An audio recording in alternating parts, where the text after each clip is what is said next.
പാഠം 185 സാന്റിയാഗോയെ അറിയാത്തവർക്കായി. ഈശ്വര, ഇന്നത്തെ ദിവസത്തിന്റെ പ്രത്യേകത ഞാൻ പറയാതെ തന്നെ നിങ്ങൾക്കൊക്കെ അറിയാലോ. IT പാർക്കിന് വേണ്ടി ഭൂമി അക്വയർ ചെയ്യാനുള്ള പ്രോജക്റ്റിന്റെ ഫൈനൽ ഡിസ്കഷനായിരുന്നു. എന്റെ എല്ലാ ജോലികളും ഞാൻ കൃത്യമായി ചെയ്തു വെച്ചിട്ടുണ്ട്. എന്റെ പ്രോജക്റ്റ് റിപ്പോർട്ട് കണ്ട് അത് അങ്ങനെ തന്നെ അങ്ങ് അംഗീകരിച്ചാൽ എനിക്ക് പിന്നെ അതിനേക്കാൾ വലിയൊരു നേട്ടമില്ല. നിങ്ങളോട് സഹായിച്ചാലല്ലേ എല്ലാം നന്നായി നടക്കൂ. ഈശ്വരൻ നശിപ്പിച്ചു. പ്രാർത്ഥിച്ചുകൊണ്ടിരിക്കുമ്പോൾ വിളിക്കുന്ന 1000 പ്രാവശ്യം പറഞ്ഞിട്ട് കേൾക്കില്ല. ഇനി അവളെ വിട്ടിട്ട് കാര്യമില്ല.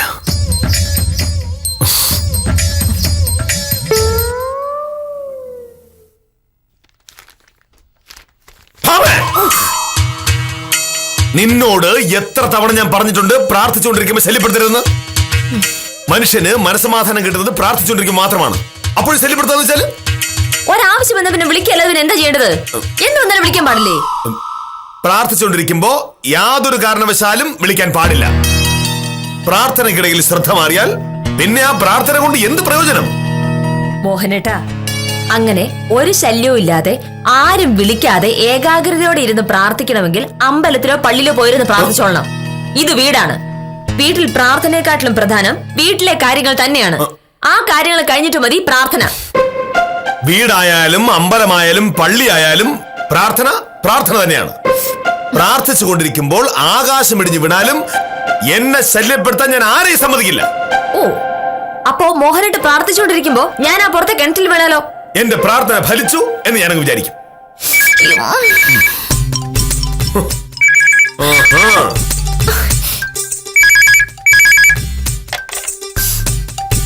ഹലോ.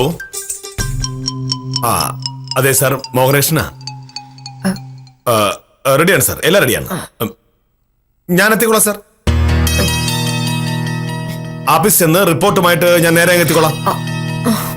ഓവോ, ആഹാ, മോഹനേട്ടാ. ഉവ്വ് സാർ. എല്ലാരും ഉണ്ടല്ലേ? ആ അറിയാം സാർ. മോഹനേട്ടാ. അല്ല സാർ, ഭാമയാണ്, ഭാര്യ. അതെ സാർ. അപ്പോ 11:30 ഞാൻ താലൂക്ക് ഓഫീസിലെത്താം. Okay sir. ഇവിടെ പറഞ്ഞു സാർ, സോറി. ഞാൻ സംസാരിച്ചത് ആരോടാണെന്ന് അറിയാം നിനക്ക്? തഹസിൽദാരോട്. തഹസിൽദാരോട് സംസാരിക്കുമ്പോ ശല്യപ്പെടുത്തരുതെന്ന് നിന്നോട് ഞാൻ പലതവണ പറഞ്ഞിട്ടുണ്ട്. ഓഹോ, അപ്പോ ദൈവത്തോട് സംസാരിക്കാൻ വിളിക്കാൻ പാടില്ല, തഹസിൽദാരോട് സംസാരിക്കാൻ വിളിക്കാൻ പാടില്ല, ഇനി വേറെ ആരോടൊക്കെ സംസാരിക്കാൻ വിളിക്കാൻ പാടില്ലാവോ? ഞാൻ ആരോട് സംസാരിക്കുമ്പോഴും വിളിക്കേണ്ട കാര്യം നിനക്കില്ല. നിനക്ക് എന്നോട് സംസാരിക്കാൻ ഇഷ്ടം പോലെ സമയം വേറെ ഉണ്ടല്ലോ. രാവിലെ 6 മുതൽ 8 മണി വരെ ഞാൻ കുളിക്കുന്നത് വരെ നിനക്ക് വിളിക്കാൻ സമയമുണ്ടല്ലോ. അപ്പൊ നിനക്ക് സംസാരിച്ചൂടെ? അതെങ്ങനെ? രാവിലെ 6 മണിക്ക് എഴുന്നേറ്റ് പല്ലും തേച്ച് ചായയും കുടിച്ച് 6:15 പത്രം എടുത്ത് അങ്ങോട്ട് നിവർത്തിയാൽ 8 മണി വരെ പിന്നെ പത്രവാരാണോ അല്ലേ? പത്രം വായിക്കുന്നതിനിടയിൽ ശല്യപ്പെടുത്തരുതെന്ന് ഇന്നലെ മോഹനേട്ടൻ തന്നെയല്ലേ പറഞ്ഞത്? ആ, വൈകിട്ട് 5:30 ഓഫീസിൽ നിന്ന് തിരിച്ചു വരുമല്ലോ. അപ്പൊ എനിക്ക് സംസാരിക്കാമല്ലോ. രാവിലെ പറയേണ്ട കാര്യങ്ങൾ വൈകിട്ട് പറഞ്ഞ കാര്യം നടക്കോ? പിന്നെ കൃത്യസമയം നോക്കി പറയാൻ നിനക്ക് എന്ത് കാര്യം വേറെ ഉള്ളത്? വൈകിട്ട് വൈകിട്ട് പറഞ്ഞാ മതി. അഹങ്കാരി.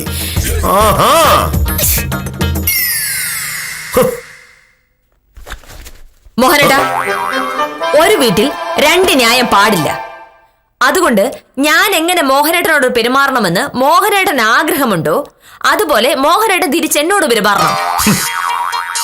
മനസ്സിലായില്ല? ഞാൻ അടുക്കളയിൽ ഇരിക്കുമ്പോഴോ തുണി അലക്കുമ്പോഴോ വീട് വൃത്തിയാക്കുമ്പോഴോ എന്നെ മേലിൽ വിളിക്കാൻ പാടില്ല. ഞാൻ ഫോൺ ചെയ്തുകൊണ്ടിരിക്കുമ്പോഴോ കേസ് പഠിക്കുമ്പോഴോ എന്നെ വിളിക്കരുത്, മിണ്ടരുത്. അതെന്തിനായും? നീ അടുക്കളയിൽ എന്തെങ്കിലും ചെയ്യുമ്പോ വിളിച്ചാൽ എന്താ? അത്ര കോൺസെൻട്രേഷൻ വേണ്ട എന്ത് ജോലി അവിടെ ഉള്ളത്? തുണി അലക്കുന്നിടത്ത് എന്തിനാ ഏകാഗ്രത? ആര് പറഞ്ഞു വേണ്ട എന്ന്? സത്യത്തിൽ ഏറ്റവും കൂടുതൽ ഏകാഗ്രത വേണ്ടത് അടുക്കളയിലാണ്. അവിടെ നടക്കുന്നത് തീ കൊണ്ടുള്ള കളിയാ. അല്ലാതെ കൈകൊപ്പി ഈശ്വര ഈശ്വര എന്നെ മാത്രം എപ്പോഴും രക്ഷയുള്ളതെന്ന് പറയുന്നതല്ല. വേണ്ട. ഈശ്വരൻ നിന്ന് വേണ്ടത് 1000 വട്ടം ഞാൻ പറഞ്ഞിട്ടുണ്ട് എന്റെ അടുത്ത്. നിന്റെ ഇക്കാര്യത്തിന് ഈശ്വരൻ എന്നെയാണ് ശിക്ഷിക്കുന്നത്. അയ്യടാ, അതെന്ത് ഈശ്വരൻ? ഒരാൾ ചെയ്ത തെറ്റിന് വേറൊരാൾക്ക് ശിക്ഷ. കൊള്ളാം. മനുഷ്യരായ ജഡ്ജിമാര് പോലും ഇങ്ങനെ ചെയ്യില്ല. ഇന്നത്തെ ദിവസത്തിന്റെ പ്രത്യേകത നിനക്ക് അറിയില്ല. IT പാർക്കിന്റെ പ്രോജക്ട് റിപ്പോർട്ട് മേൽ നോക്ക്. ഇന്ന് അവസാന തീരുമാനം എടുക്കുക. വരുന്ന ആരൊക്കെയാണ് അറിയോ നിനക്ക്? തഹസീൽദാർ, ജില്ലാ കളക്ടർ.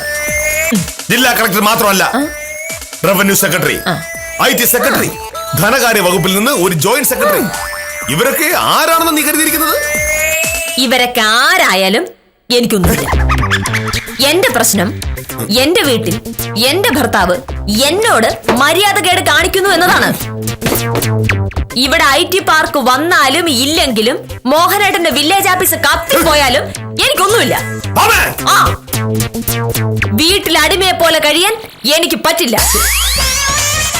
പ്രാർത്ഥിക്കുമ്പോ വിളിക്കാൻ പാടില്ല, ഫോൺ ചെയ്യുമ്പോ വിളിക്കാൻ പാടില്ല, പത്രം വായിക്കും വിളിക്കാൻ പാടില്ല, ഭക്ഷണം കഴിക്കും വിളിക്കാൻ പാടില്ല, കുളിക്കും വിളിക്കാൻ പാടില്ല.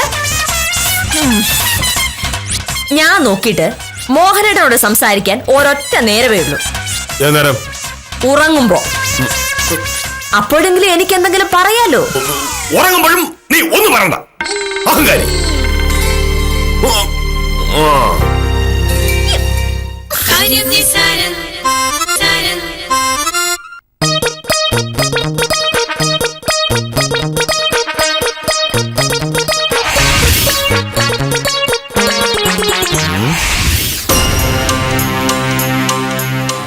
കാഞ്ചനെ, മണി 10 ശിശുപാലനും സ്വയംപ്രഭയും എവിടെ? ശിശുപാലൻ ചേട്ടൻ താലൂക്ക് ഓഫീസിൽ പോയി. സ്വയംപ്രഭ 10:30 വരുള്ളൂ എന്ന് പറഞ്ഞു. 10:30 അങ്ങനെ നിങ്ങൾക്കൊക്കെ തോന്നും പോലെ വരാനും തോന്നും പോലെ പോകാനും ഇതെന്താ സത്രമാണോ? എന്തോ അത്യാവശ്യം എന്നാ പറഞ്ഞത്. ഒരത്യാവശ്യമില്ല. ഒരു സർക്കാർ ജീവനക്കാരന് ഏറ്റവും വലിയ അത്യാവശ്യം അവന്റെ ജോലി ആയിരിക്കണം. നിങ്ങളുടെയൊക്കെ സകല ആവശ്യങ്ങളും കഴിഞ്ഞു കഴിയുമ്പോ കയറി വരാനല്ല സർക്കാർ നിങ്ങൾക്ക് മാസാമാസം ശമ്പളം എണ്ണി തരുന്നത്. ഇതൊക്കെ സ്വയംപ്രഭ വരുമ്പോ നേരിട്ട് അങ്ങ് പറഞ്ഞാ പോരെ സാർ, എനിക്കിവിടെ വേറെ പണിയുണ്ട്. അഹങ്കാരി. ഇന്നത്തെ മീറ്റിംഗ് ഒന്ന് കഴിഞ്ഞോട്ടെ. മോഹനകൃഷ്ണൻ ആരാണെന്ന് ഇവളൊക്കെ അറിയും.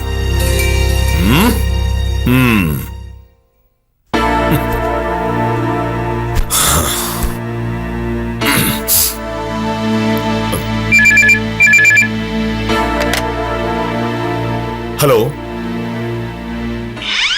അതെ സാർ, മോഹനകൃഷ്ണ. എല്ലാം റെഡിയാണ് സാർ. ഞാനൊരു 11:30 എത്തും. സ്കെച്ചോ? ഓ, റെഡിയാണ് സാർ. ശരി സാർ.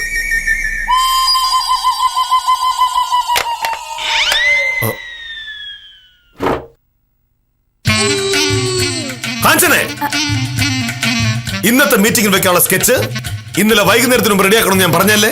എന്നിട്ട് എന്തായി? ഇപ്പോ 10:10. സ്കെച്ച് എവിടെ? സ്കെച്ച് ഇന്നലെ വൈകുന്നേരം തന്നെ റെഡിയായതാണ് സർ. അപ്പൊ തന്നെ അത് ഞാൻ സ്വയംപ്രഭ ഏൽപ്പിക്കുകയും ചെയ്തു. എന്നിട്ട് സ്വയംപ്രഭ എവിടെ? വന്നില്ലല്ലോ സർ. വരാതിരുന്നാലോ? എനിക്ക് ആ സ്കെച്ച് 11 മണിക്ക് താലൂക്ക് ഓഫീസ് കൊടുക്കാനുള്ളല്ലേ? സ്വയംപ്രഭ വിളിക്ക്. പ്രഭ ഇപ്പം വരും സാർ. പ്രഭ ഇപ്പം വരും സാറിന് 11 മണിക്ക് സ്കെച്ച് കിട്ടിയാ പോരെ? നിന്റെയൊക്കെ മനസ്സിലിരിപ്പ് എനിക്ക് മനസ്സിലായി. എങ്ങനെയെങ്കിലും സ്കെച്ച് താമസിപ്പിച്ച് താലൂക്ക് ഓഫീസിൽ എന്നെ വൈകിപ്പിക്കണം. റവന്യൂ സെക്രട്ടറിയുടെയും IT സെക്രട്ടറിയുടെയും ധനകാര്യ വകുപ്പിലെ ഒരു ജോയിന്റ് സെക്രട്ടറിയുടെയും കളക്ടറുടെയും മുന്നിൽ വെച്ച് തഹസീൽദാർ എന്നെ ചീത്ത വിളിക്കണം. അതിനായി ഇന്നലെ വൈകുന്നേരം റെഡിയായ സ്കെച്ചും കൊണ്ട് സ്വയംപ്രഭ വീട്ടിൽ പോയിരിക്കുന്നു. ഇന്ന് രാവിലെ താമസിച്ചും വരുന്നു. എന്താ സാർ? ഓഹോ, മോഹനകൃഷ്ണൻ ഒരു നന്മ വരുമ്പോ അതില്ലാതാക്കാൻ നിനക്കൊക്കെ വലിയ ഉത്സാഹമാണെന്ന് എനിക്കറിയാം. പക്ഷേ അത് നടക്കില്ല. താമസിച്ചു വന്നതിന് നിനക്കുള്ള വേറെ തരാം. അവിടെ നിൽക്കട്ടെ. അതിനുമ്പ് സ്കെച്ച് എടുക്ക്. സ്കെച്ചോ? സ്കെച്ച് എന്ന് കേട്ടിട്ടില്ലേ? കാഞ്ചന ഇന്നലെ വൈകുന്നേരം നിന്നെ ഏൽപ്പിച്ച സ്കെച്ച് എവിടെ? ഓ അതോ? ഓ അത് തന്നെ. അത് ഞാൻ ഇന്നലെ ശിശുപാലൻ ചേട്ടന്റെ കൈ കൊടുത്തതോ. ശിശുപാലൻ ചേട്ടൻ അത് രാത്രി തന്നെ സാറിന്റെ വീട്ടിൽ കൊണ്ട് തരാന്നും പറഞ്ഞു. എന്നിട്ട് ശിശുപാലൻ എവിടെ? താലൂക്ക് ഓഫീസിൽ പോയി. അപ്പൊ സ്കെച്ചോ? ശിശുപാലൻ ചേട്ടനെ വിളിച്ച് ചോദിക്കും സാറേ. ഓഹോ,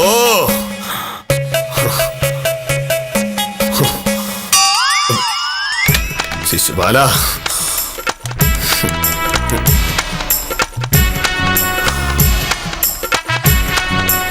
ആ ശിശുപാല, ശിശുപാലൻ എവിടെയാണ്?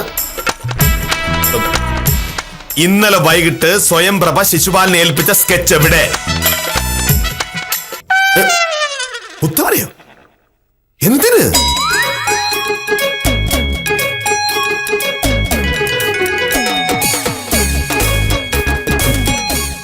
ശരി, താനീ വാ, തനിക്ക് വെച്ചിട്ടുണ്ട്.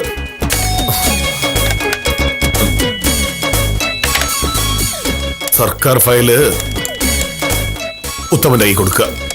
ഇവനെയൊക്കെ പിരിച്ചുവിട്ടേ പറ്റൂ.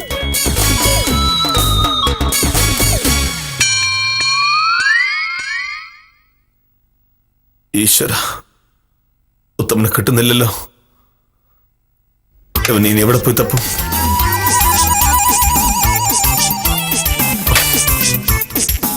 പണി 10:20. 11 മണിക്ക് താലൂക്ക് ഓഫീസിൽ തന്നെ. ഉത്തമനെ എങ്ങനെ കണ്ടുപിടിച്ചാൽ പറ്റൂ?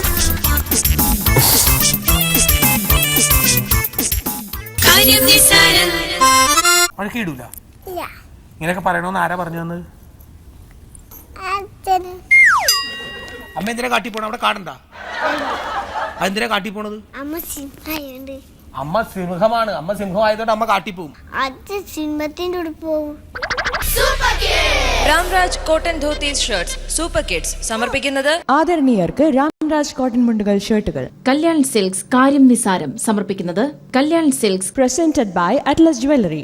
എന്നും പ്രൗഢിയുടെ പ്രതീകമാണ് വജ്രാഭരണങ്ങൾ. വജ്രാഭരണങ്ങളുടെ അക്ഷയ കലവറയാണ് അറ്റ്ലസ്. സ്നേഹം പോലെ പവിത്രവും മനസ്സ് പോലെ പരിശുദ്ധവുമായ വജ്രത്തെ സ്വപ്നസുന്ദരമായ ഡിസൈനുകളിൽ അറ്റ്ലസ്.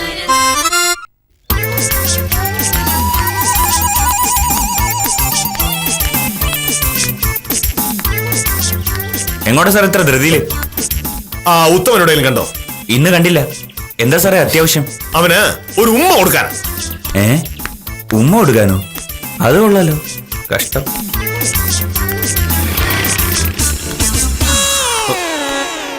അത് നടക്കുന്നില്ല. അതെന്ത്? അവർക്ക് സെന്റിന് 3.5 ലക്ഷം രൂപ വെച്ച് വേണമെന്ന്. ഇവിടെ നിൽക്കണല്ലേ? ഉത്തരവാദിത്തമില്ലാത്ത വായി നോക്കി ശരിയായി കൊടുക്കുന്നുണ്ട് ഞാൻ. ഞാൻ ഒരു 3.40 വെച്ച് പറഞ്ഞ ഇവിടെ വരൂ. എന്താ സാറേ ഈ നേരത്തെ ഇങ്ങോട്ട്? സാർ ആഫീസിൽ പോയില്ലേ? അതോടെ നിൽക്കട്ടെ. ഉത്തമന്റെ ഫോൺ എന്താ പറ്റിയത്? അയ്യോ, ഫോണ് ചാർജ് ഇല്ലാതെ ഓഫായി പോയി സാറേ. ഞാൻ കൊണ്ട് ചാർജ് ഇടാൻ നോക്കിയപ്പോ വീട്ടിൽ കറണ്ടും ഇല്ല. സാർ എന്നെ വിളിച്ചായിരുന്ന? പല പ്രാവശ്യം. ഉത്തമൻ നാട്ടുകാർക്ക് മുഴുവൻ സഹായം ചെയ്യുന്ന ആളാണെന്നാണല്ലോ പറയുന്നത്. ഇങ്ങനെയാണോ സഹായം ചെയ്യുന്നത്? എന്തോ പ്രശ്നം പറ.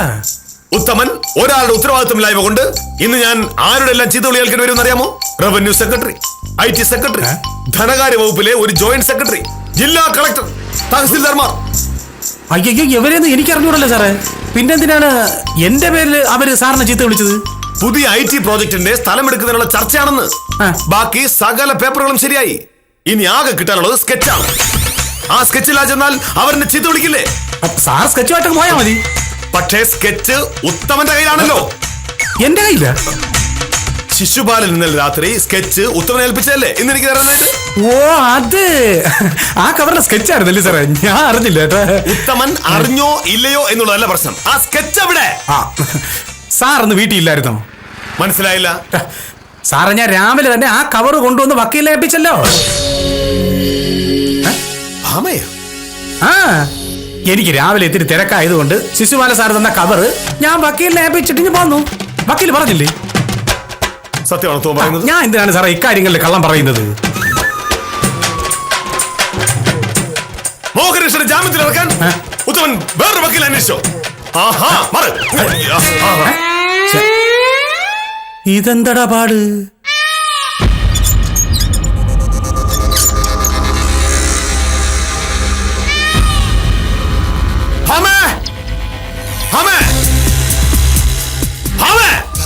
അതെ,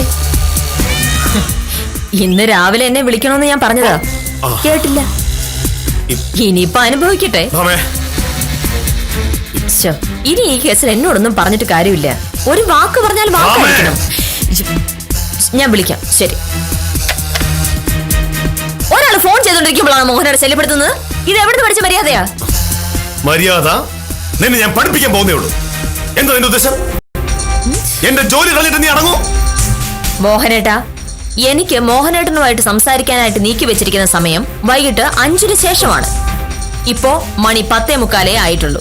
പോയി വൈകിട്ട് വാ. ഭാമേ, നിന്റെ വാശി തീർക്കേണ്ടത് ഇങ്ങനെയല്ല. നീ ഇപ്പൊ ചെയ്തത് ചതിയാണ്. ഞാൻ എന്ത് ചതിച്ചൂന്ന്? മോഹനേട്ടാ, ഒരു വാക്ക് പറഞ്ഞാൽ വാക്കായിരിക്കണം. എനിക്ക് വൈകിട്ട് 5-ന് മുന്നേ മോഹനേട്ടനോട് സംസാരിക്കാൻ താല്പര്യമില്ല. ആഹാ. ഭാമേ, നിനക്ക് കുട്ടികളി കളിക്കാനുള്ളതല്ല സർക്കാർ കാര്യം. അല്ലെങ്കിൽ തന്നെ നിനക്കെന്നോട് അസൂയ. ഇന്ന് ഞാൻ ആ റിപ്പോർട്ടും സ്കെച്ചും കൃത്യസമയത്ത് താലൂക്ക് ഓഫീസിൽ കൊണ്ടുപോയി കൊടുത്താൽ എനിക്കതൊരു പേരാകും. അത് നിനക്ക് സഹിക്കില്ല. അതിനുവേണ്ടി നീ മനഃപൂർവ്വം ചെയ്താണിത്. ഞാൻ എന്ത് ചെയ്തെന്നാ മോഹനേട്ടൻ പറയുന്നേ? ഉത്തമൻ നിന്നെ എന്തെങ്കിലും കൊണ്ട് ഏൽപ്പിച്ചിരുന്നോ? ഉവ്. എന്നിട്ട് നീ എന്നോട് പറയാറുന്നെന്താ? അതാണോ കാര്യം? കുറച്ചു മുമ്പ് ഇവിടെ നടന്ന സംഭവങ്ങളൊക്കെ മോഹനേട്ടൻ ഒന്ന് ആലോചിച്ച് നോക്കി. പ്രാർത്ഥിച്ചുകൊണ്ടിരുന്ന മോഹനേട്ടനെ ഞാൻ വിളിച്ചു എന്ന് പറഞ്ഞായിരുന്നല്ലോ ഈ ബഹളം മുഴുവനും. ബഹളം ഉണ്ടാക്കാതെ നീ കാണിച്ചത്. ഉത്തമൻ ഇവിടെ വന്നപ്പോഴാണ് ഞാൻ മോഹനേട്ടനെ വിളിച്ചത്. ഉത്തമന് വന്ന് മോഹനകൃഷ്ണൻ സാറുണ്ടോ എന്ന് ചോദിച്ചു. ഞാൻ മോഹനേട്ടനെ വിളിച്ചു. ഉത്തമന് പോയിട്ട് എന്താ അത്യാവശ്യമുണ്ട്, ദാ ഈ ഫയൽ ഒന്ന് കൊടുത്താൽ മതി എന്ന് പറഞ്ഞിട്ട് ഉത്തമൻ അങ്ങ് പോയി. അതെന്താണെന്ന് ഞാൻ നോക്കുമ്പോഴേക്കും മോഹനേട്ടൻ വന്നു ചീത്ത വിളി തുടങ്ങി. പക്ഷേ ഈ ഫയലിന്റെ കാര്യം മിണ്ടാത്തെന്താ? മിണ്ട എനിക്കൊരു അവസരം കിട്ടിയോ? പറയാൻ തുടങ്ങിയപ്പോഴേക്കും തഹസിൽദാരുടെ ഫോൺ വന്നു. ഫോൺ ചെയ്തുകൊണ്ടിരുന്ന മോഹനേട്ടനെ തട്ടി വിളിച്ചപ്പോഴേക്കും ബാക്കി ചീത്ത. എല്ലാം കഴിഞ്ഞു ഒരു പ്രഖ്യാപനവും. എന്തെങ്കിലും പറയാനുണ്ടെങ്കിൽ വൈകിട്ട് 5 മണിക്ക് ശേഷം പറഞ്ഞാൽ മതിയെന്ന്. പിന്നെ ഞാൻ എങ്ങനെ പറയണമായിരുന്നു? വേണമെങ്കിൽ മിണ്ടാതെ എനിക്ക് ഫയൽ എടുത്ത് തരാമായിരുന്നു. പക്ഷെ വാശി എനിക്കുണ്ടല്ലോ, അതുകൊണ്ട് വേണ്ടിയില്ല. എന്നാലും ഇത് 11:30 താലൂക്ക് ഓഫീസിൽ എത്തിക്കേണ്ടതല്ലേ? അത് നീ എന്താ ഓർക്കായിരുന്നത്? ഇതൊക്കെ എനിക്ക് എങ്ങനെ അറിയാം മോഹനേട്ടാ? ഇതിലെന്താണെന്ന് അപ്പോഴും എനിക്കറിയില്ല, ഇപ്പോഴും എനിക്കറിയില്ല. അതെ, സാരമില്ല, പെട്ടെന്ന് പോവാൻ നോക്ക്. ഒരു ഓട്ടോ പിടിച്ചു പോയാ 11:15 മുന്നേ താലൂക്ക് ഓഫീസിലെത്താം. അതെ, സത്യമായിട്ടും ഇതിലെന്താന്ന് എനിക്ക് അറിഞ്ഞൂടായിരുന്നു. അതുകൊണ്ടാ വാശി കാണിച്ചേ. അറിയായിരുന്നെങ്കിൽ അപ്പോഴേ ഞാൻ എടുത്തു തന്നേനെ. സോറി. ഇനിയിപ്പോ സോറി പറയുന്ന എന്തിനാ? ഞാനപ്പോ അങ്ങനെ ദേഷ്യപ്പെട്ടോണാണല്ലോ പ്രശ്നമായത്. സാരമില്ല. പിന്നെ ഒരു കാര്യം, പ്രാർത്ഥിച്ചുകൊണ്ടിരിക്കുകയാണെങ്കിലും അത്യാവശ്യമുള്ള കാര്യമാണെങ്കിൽ വിളിക്കണോണ്ട് കുഴപ്പമൊന്നുമില്ല.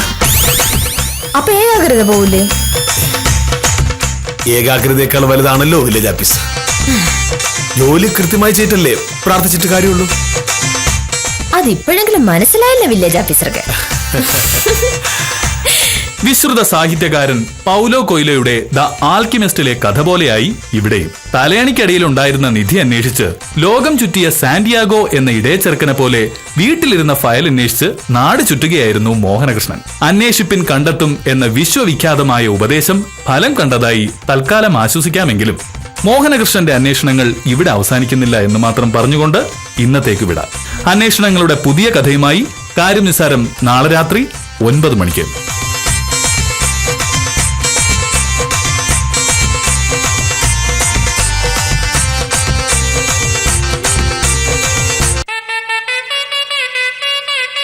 വയസ്സാകുന്നത് ഒരു കുറ്റമാണോ? പ്രായമായ മാതാപിതാക്കളെ മക്കൾ സംരക്ഷിക്കണമെന്ന് സുപ്രീം കോടതി വിധിയുണ്ട്.